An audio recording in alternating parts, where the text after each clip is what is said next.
Halo, aku Ananda Kalsum. Halo semua, Farmelia Jasmine. Halo, aku Indah. Halo teman-teman, saya Jasfira Zahra. Hai, aku Lisa. Hai, aku Sabrina Septian. Halo, saya Raisa Agustin Putri. Halo, aku Zia Fauzia.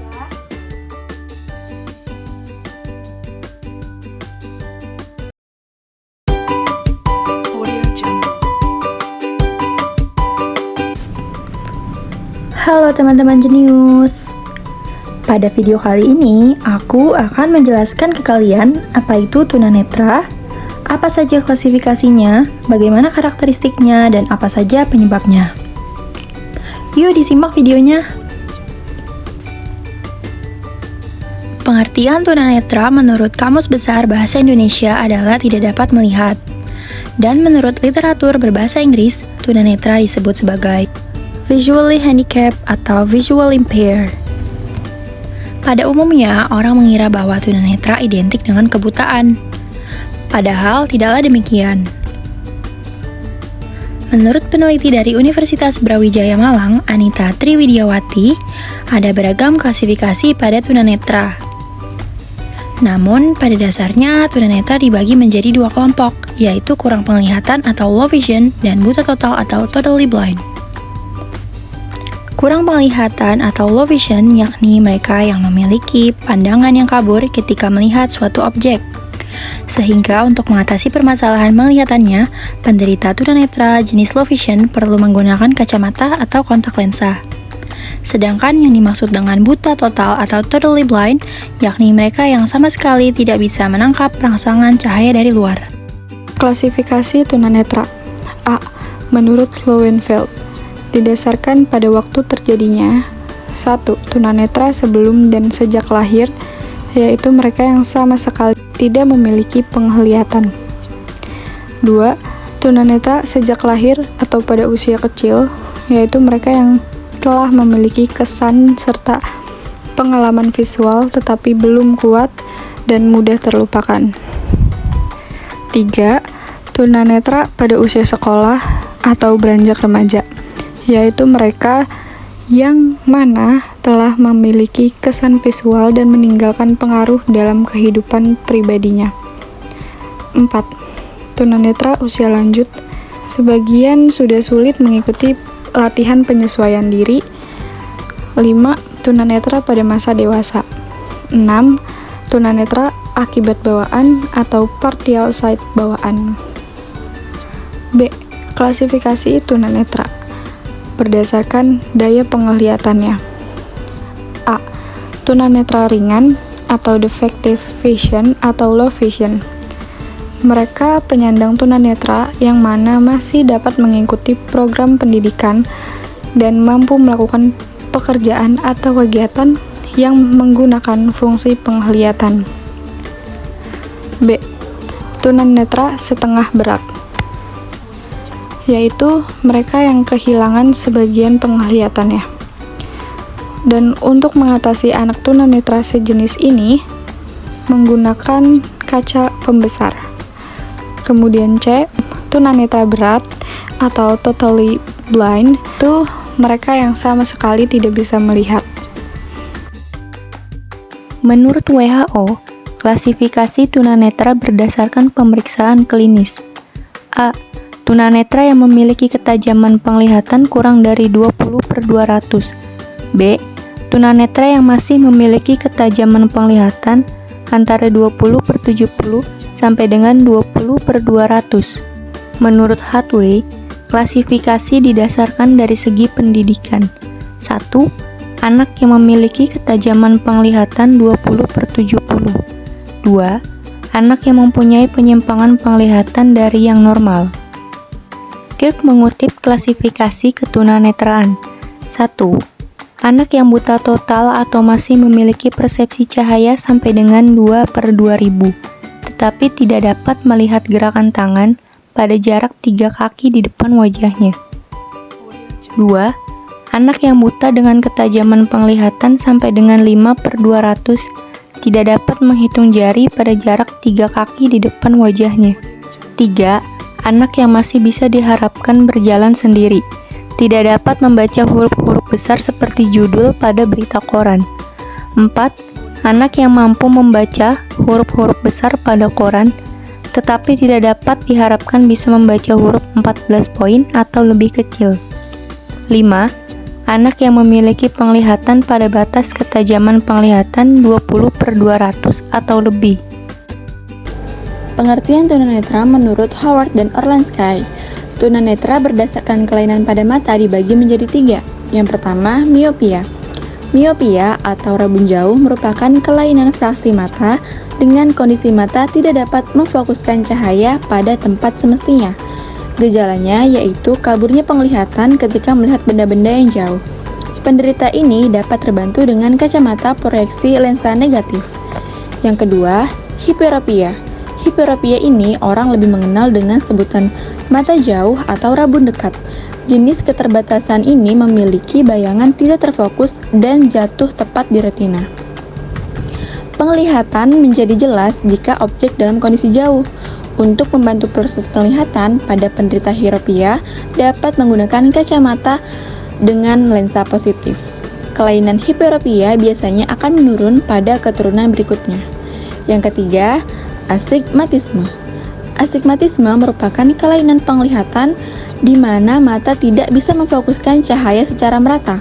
Kelainan ini pada umumnya lebih dikenal dengan mata silinder. Kelainan ini sering terjadi sejak lahir dan kerap muncul bersamaan dengan rabun jauh atau rabun dekat, karena terjadi membentuk lukengan pada lensa mata yang tidak seperti seharusnya. Materi selanjutnya adalah faktor penyebab tunanetra.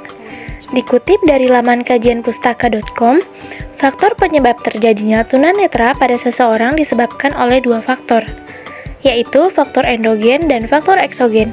Apa sih faktor endogen dan faktor eksogen itu? Yang pertama ada faktor endogen. Faktor endogen atau faktor genetik adalah faktor yang sangat erat hubungannya dengan masalah keturunan dan pertumbuhan seorang anak dalam kandungan. Adapun ciri-ciri tunanetra yang disebabkan oleh faktor keturunan adalah bola mata yang normal tetapi tidak dapat menerima energi positif sinar atau cahaya, yang kadang-kadang seluruh bola matanya tertutup oleh selaput putih atau keruh. Faktor yang kedua yaitu faktor eksogen atau faktor dari luar. Faktor eksogen yang dapat menyebabkan tunanetra terdiri dari 1. Penyakit, yaitu virus rubella yang menjadikan seseorang mengalami campak pada tingkat akut yang ditandai dengan kondisi panas yang meninggi akibat penyerangan virus yang lama-kelamaan akan mengganggu saraf penglihatan fungsi indera yang akan menjadi permanen. Dan ada juga yang diakibatkan oleh kuman sipilis, degenerasi atau perapuhan pada lensa mata yang mengakibatkan pandangan mata menjadi mengeruh. Faktor eksogen yang kedua ada kecelakaan, yaitu kecelakaan fisik akibat tabrakan atau jatuh yang berakibat langsung yang merusak saraf netra atau akibat rusaknya saraf tubuh yang lain atau saraf tulang belakang yang berkaitan erat dengan fungsi saraf netra. Akibat terkena radiasi ultraviolet atau gas beracun yang dapat menyebabkan seseorang kehilangan fungsi mata untuk melihat, dan dari segi kejiwaan yaitu stres psikis akibat perasaan tertekan, kesedihan hati yang amat mendalam yang mengakibatkan seseorang mengalami tunanetra permanen. Karakteristik pada anak tunanetra dapat dilihat dari 2 aspek. Yang pertama ada pada fisiknya. Gejala tunanetra yang dapat diamati dari segi fisik seperti mata juling, sering berkedip, menyipitkan mata, kelopak mata merah, mata infeksi, gerakan mata tak beraturan dan cepat, pembengkakan pada kulit tempat bulu mata tumbuh. Yang kedua ada perilakunya. Ciri diantaranya adalah menggosok mata secara berlebihan, menutup atau melindungi mata sebelah, memiringkan kepala, atau mencondongkan kepala ke depan, berkedip lebih banyak daripada biasanya, atau suka marah saat mengerjakan sesuatu, membawa bukunya ke dekat mata, tidak dapat melihat benda yang agak jauh, menyipitkan mata atau mengurutkan dahi, janggal dalam bermain yang memerlukan kerjasama mata dan tangan, menghindar dari tugas yang memerlukan penglihatan jarak jauh. Penjelasan lainnya berdasarkan beberapa keluhan. Yang pertama, mata gatal, panas, atau merasa ingin menggaruk karena gatal. Kedua, banyak mengeluh tentang ketidakmampuan melihat. Yang ketiga, merasa pusing atau sakit kepala. Yang keempat, kabur atau penglihatan ganda. Karakteristik anak tunanetra yang ketiga ialah psikis. Secara psikis, kita bisa meninjau terhadap dua hal, yaitu yang pertama, mental atau intelektual. Pada anak tunanetra umumnya tidak jauh berbeda dengan anak normal pada biasanya. Kecenderungan IQ mereka ada pada batas atas sampai batas bawah. Ada yang sangat pintar, cukup pintar, ada juga yang kurang pintar. Mereka juga punya emosi negatif dan positif seperti sedih, gembira, punya rasa benci, kecewa, gelisah, bahagia, dan sebagainya. Yang kedua, ada sosial. Hubungan sosial pertama yang terjadi dengan anak tunanetra adalah hubungan dengan ibu dan ayahnya, serta keluarganya yang lainnya. Kadangkala ada orang tua yang tidak siap menerima kehadiran anak tunanetra, sehingga muncul ketegangan antar keluarga. Selain itu, ada pula masalah-masalah yang dapat menghambat perkembangan kepribadian anak tunanetra. Di antaranya ialah, pertama, curiga terhadap orang lain, kedua, perasaan mudah tersinggung, ketiga, ketergantungan yang berlebihan, keempat, akademis, lalu yang kelima, low vision.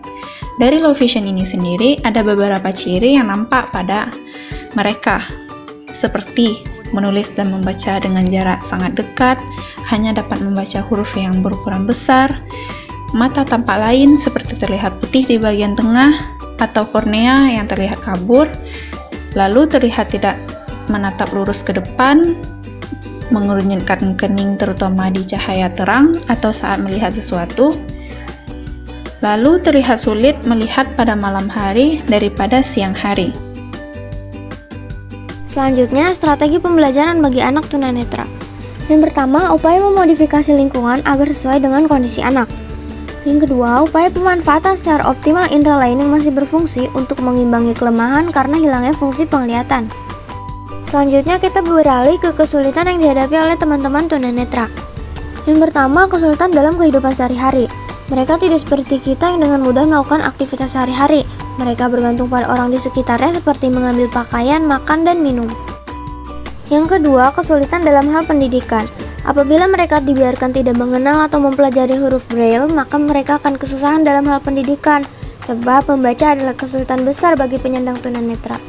Yang ketiga, ada pada masalah penyesuaian diri. Apabila jika tidak mendapat dukungan dari sekitar, itu akan menyebabkan mereka merasa minder, tersingkir, bahkan tersudutkan. Yang keempat, masalah penyaluran ke tempat kerja. Masih minimnya pekerjaan bagi penyandang tunanetra membuat mereka dituntut untuk memiliki skill lebih tersendiri agar bisa mencari pekerjaan. Terakhir, yang kelima, ada pada masalah emosional. Masalah ini muncul ketika mereka berada di tempat asing. Tempat asing itu bisa membuat mereka merasa takut berlebihan, cepat marah, dan curiga.